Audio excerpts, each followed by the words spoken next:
कोई ऐसी डील या कोई ऐसी सजेशन जा सकती है पाकिस्तान की तरफ से जो कन्विंसिंग भी हो कि कोई 5% अगर पाकिस्तान टैरिफ में कमी करे तो वहाँ से भी कोई 2.5-3% या पूरे 5% कमी करने की उनसे भी रिक्वेस्ट की जाए और वो उस पर मान भी जाए, क्योंकि ये पाकिस्तान का जो इस वक्त ये 29% है, अगर इसको हम 3-4% नीचे ले जाते हैं तो हम इंडिया से भी फिर टैरिफ की मद में आगे हो जाएंगे। तो ये इस बात के कुछ इम्कानात मौजूद हैं? बिल्कुल बिल्कुल। देखिए, अब ट्रंप का जो स्ट्रैटेजी है वो नेगोशिएटर है। उसने ये पहला जो वार किया पूरी दुनिया भर के लिए जो टैरिफ्स रखे, वो ही वांटेड टू सी कि दुनिया रिएक्ट कैसा करती है। चाइना ने जो रिएक्ट किया, उन्होंने कहा हम इन पे भी टैरिफ्स लगा देंगे, तो अमेरिका ने क्या किया, उन पे टैरिफ्स और बढ़ा दिए।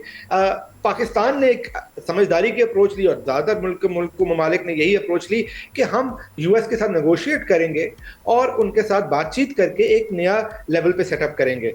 तो आप जो हेडलाइन टैरिफ्स है, इस पे अब ज़्यादा परेशानी की ज़्यादा ज़रूरत ऐसा नहीं है। ये सिर्फ नेगोशिएशन का पहला एक ऑफर है। जब अब ममालिक बैठेंगे, कम्युनिकेट करेंगे, तो एक फाइनल लेवल आएगा।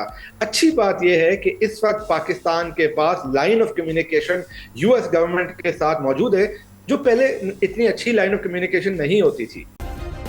सब्सक्राइब करें और बेल दबाएं ताकि कोई खबर रह न जाए।